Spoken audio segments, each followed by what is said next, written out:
policies? Yes, the policies that we covered are really coming from Sarbanes-Oxley, and that's coming from Cynthia Cooper in the WorldCom case.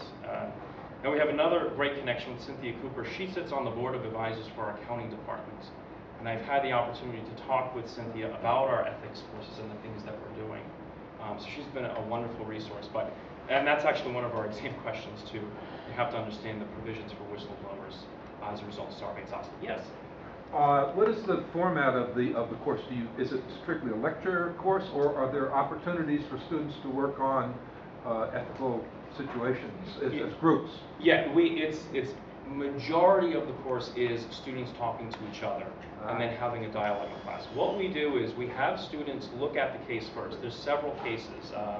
We start off, they might be a little bit more abstract, but trying to get them introduced to what is an ethical dilemma. So their responsibility is to read the case. Sometimes we'll have them write a paper, and we want them to solidify their view of where they are here. Then we break the class up into groups of like 4 students, and then they share what they thought about the case. And that sort of starts to bring them a little bit wider, saying, I didn't even think about that, or that was an option I didn't even consider. And then we bring it to the class. So it's a case study based course. That's correct. It's largely cases. Largely cases. We do have a textbook to get a little bit of backbone in there, but it's largely cases. Yes and yes. Is there any thought of bringing in an international aspect to this? Yes. One of the things that I do in my graduate course is Tom Donaldson from UPenn has an amazing case on the international perspectives. This is ethical imperialism, ethical absolutism. I do have this in my graduate course, and I definitely want to bring this down to the undergraduates as well. Absolutely. Yes? Do any of your cases involve government ethical issues? That's a very, very good question. I was gonna say, right now, the question was, does the course involve ethical issues with regards to government and government officials? Correct? And the answer is, not right now. And I know this is a very, very pressing issue, and it is emerging as a critical component to a course such as this. Joe, what % of students that take Biz 5 go on to take more courses with ethical content? Well, that's what I was going to share with you. That's my closing piece. But right now, I would say we do have a lot of students going into some of the ethical philosophy disciplines. Because that is really their only option to pick up on these additional courses. So they're going to go to the College of Arts and Sciences, take a philosophy course in ethics, in any of the things that are offered in the other colleges. We obviously have a lot more work to do in the business college, though, and we'd like to create more. They're telling us they want more opportunities, which is beautiful, and our job is, I think, as a university, to help create those opportunities. We can do a lot more. The length of this current course, I hear you say in their feedback, we wish it were longer, we wish it would cover a full semester. Right. How much is it covering? 3 weeks? No, it's 6. It's 6 weeks. 1 credit, 6 weeks.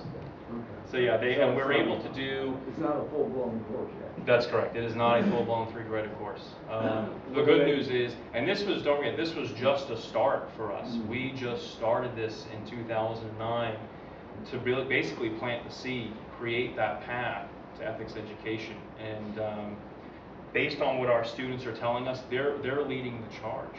And as a professor, as a faculty member, there is nothing better. There is no better barometer of success when the students are leading the charge for more academic work. Yes? It's probably easier to determine the ethical course of action than it is to take it. Yes. So the moral courage that you mentioned, do you have any procedure for helping the students or us get moral courage booster shots? How can we act? I like that. Can I borrow that? Sure. Need to borrow that moral courage booster shot. Well, the first thing that we're trying to help the students with is that they're not even aware of it. So what we do is, one of the cases that we build in the class is it's a very, very classic Harvard case called Peter Green's First Day. And Peter is basically asked to forge a defective claims receipt for a carpet merchandising company. So part of the process of, to your point, analyzing the decisions that's going to be made is we want to make sure that there's a robust, and have the students think of robust options. But then what I do is I put them all on the board and I ask them, I call it the moral courage auction. And I ask them, how much moral courage do you think it would take to do this? And how much, and it's, they get into this, like, oh no, that's got, and they give them a scale of 0 to 5. Oh, that's got to be a 3. No, that's a 5. You mean you're going to talk to this guy? No. So now they're starting to figure out, you know, how much guts, how much power do you need to actually do this? And they're now becoming aware that, you know what, we can come up with all these options. But there's only one response that gets a 0. There's only one free spot on the board. And the lesson there is if I just go with it.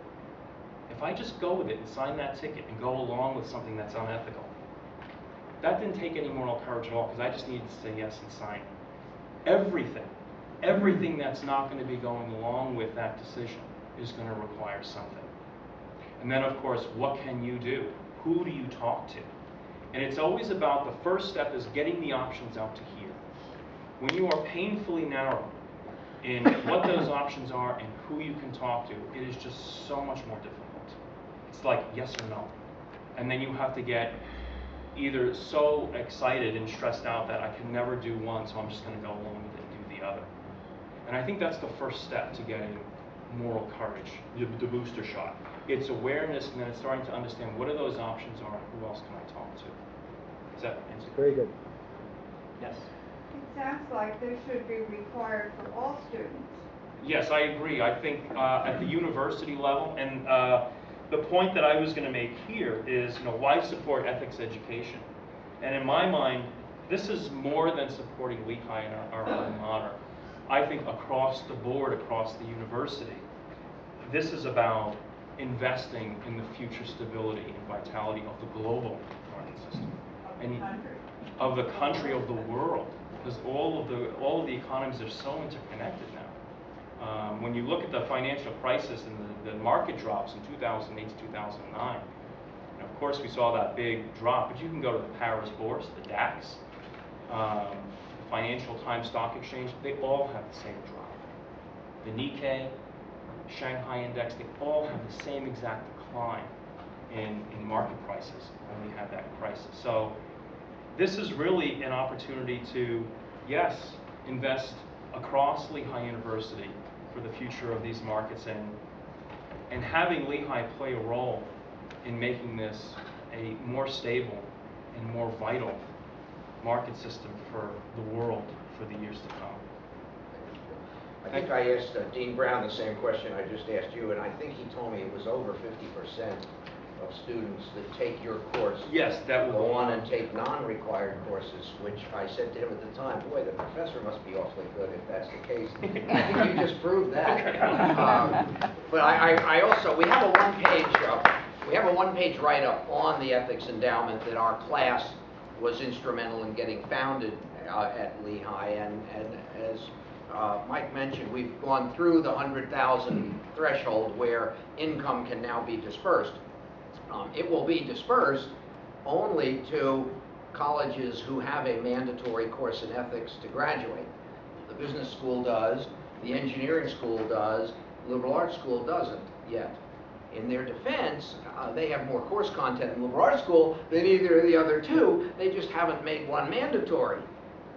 Your point, we think, is correct, and they don't have to have a mandatory. We're not telling them what to teach. You know, we're just telling them if you don't teach it and it's not mandatory, you don't get any money from us. So it should be university-wide, we think. But we just keep hoping that they'll see the light. Absolutely. One more question. I think we all owe a huge vote of thanks, Pete and Mike, to help focus on this enormously important subject to our future. Thank you. Thank you, guys.